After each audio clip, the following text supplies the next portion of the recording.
Credit FDU in the beginning, coming out and really playing really hard to start the game. We knew they wanted to kind of make it a really fast-paced game. They played really hard, and we weren't ready to match their intensity at the beginning. We were trading baskets, and we couldn't seem to get anything to fall, but we knew if we continued to play as hard as we could and used our depth, that we'd be able to wear them down, and I think that's what we started to do inside the last 10 minutes of the first half. They started to shoot some shots and be really short on some tough contested twos. I thought our 1-3-1 really affected them, our length, and we got our hands on a lot of basketballs. Kyle Rose had 6 steals, but almost everybody who played had at least 1 steal. And that's the way we have to play, with a lot of energy and passion. So really proud of our guys, and especially in the second half. There it was hovering around 13, 14 points. They made a little bit of a run, and we responded with a great surge. So really proud of us. I think we got better tonight. We got to clean up some things. We got to shoot better from the free throw line. We didn't shoot the ball great at all, honestly, and to put up 80 points, that's encouraging. You really led the way down low. Had a good give and go bucket with Jaffe in transition. Could you talk about just how you were feeling tonight? I just had to play harder in the second half. I spoke with Coach during halftime. I was kind of like lagging behind a bit in the first half, so I just had to step it up, play harder, crash the boards, and attack the paint. Great answer. Coach, when the game first started from tip, it seemed like FDU was really running some double teams. They were making it really tough for everybody in transition. Could you talk about how you guys adjusted and got past that? Yeah, I think we were able to get more stops and get out and run. We were just more solid with the ball. We were a little careless in the first 6 or 7 minutes, and then I think we forced a couple of tough shots instead of pop and keeping the ball moving a little bit. When we got some open looks, we just didn't make them. But then we were able to get out in transition after we created some more turnovers on their end, and we converted in transition, which I think got us going a little bit. We were able to get to the free throw line. We settled down, we pounded the ball inside a little bit, got some easy ones, and as we started to see the ball go through the basket, we gained more and more confidence and energy.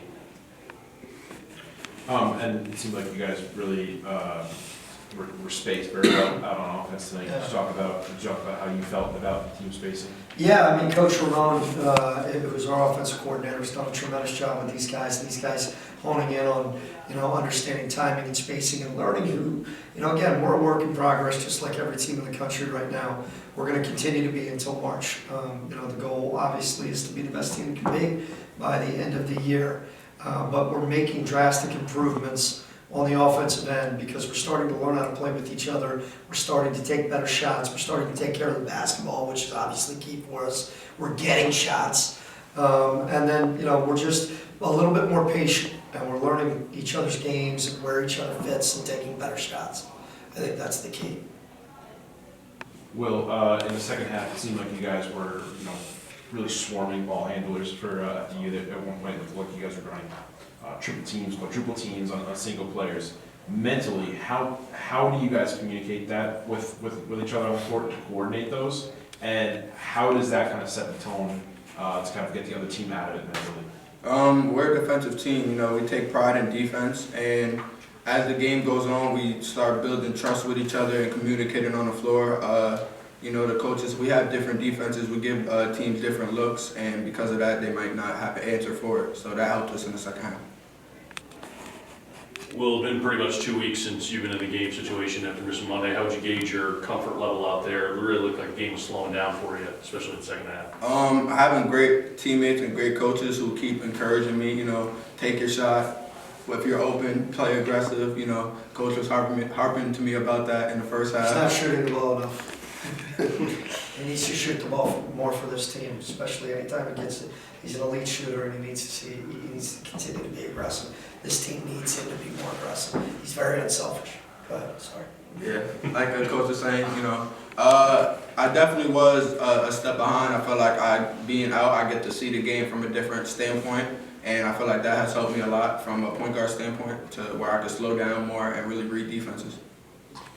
Coach during trip got some good minutes in the second half. It seemed like he was very aggressive in transition and on defense. Could you talk about what you liked out of him tonight and kind of what he brings to the table? Yeah, I mean, he's incredibly versatile. The kid is really talented, you know, and the game is the more minutes he gets, the more comfortable he gets, like anybody, right? And he's a freshman, he's starting to understand how important the defensive end is. And he, you know, little things like short closeouts might be a little step slow previously, but he's being held accountable by his teammates in practice and his coaches. And he's starting to understand how important that end is. And he's not really thinking as much on the offensive end as he was initially, and that's typical for young guys. But you can see at his size, his ability to handle the ball, shoot the ball, make plays for others. He's got an incredible upside. He just needs to continue to grow and get better each and every day, which he's trying to do, both in film, in workouts, and certainly in practice. Josh, are you and Kyle running routes after practice on some of those long tosses? Nah, he just gave me a look and like, you know, I just, you know, went and passed it.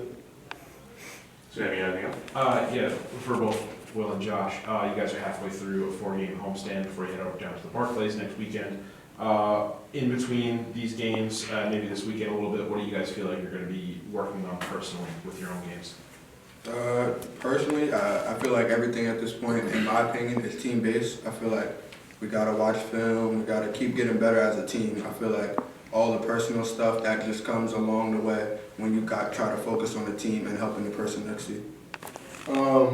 For me, I would just say film, a lot of film, a lot more film, and I'm focusing on like playing off-ball defense better, and then just free throws.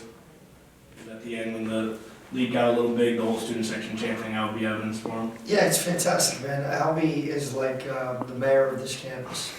Most people who don't know, he's one of the most selfless human beings you'd ever meet. He is beloved in our locker room by every member of this program, and he's earned the right to get those minutes. They didn't need to yell. He was going in anyway. He belongs. He handles himself perfectly fine in practice. Anytime he plays, and he plays almost every day, he never misses. That's the funny piece. And all of a sudden he's missing when he gets live action. But Albie is just he's an incredible ambassador, not only for the program but certainly the institution. You know, he's just an absolute blessing to have as a head coach be a part of this program. He embodies everything that we want a Fordham basketball player to be. Thank you.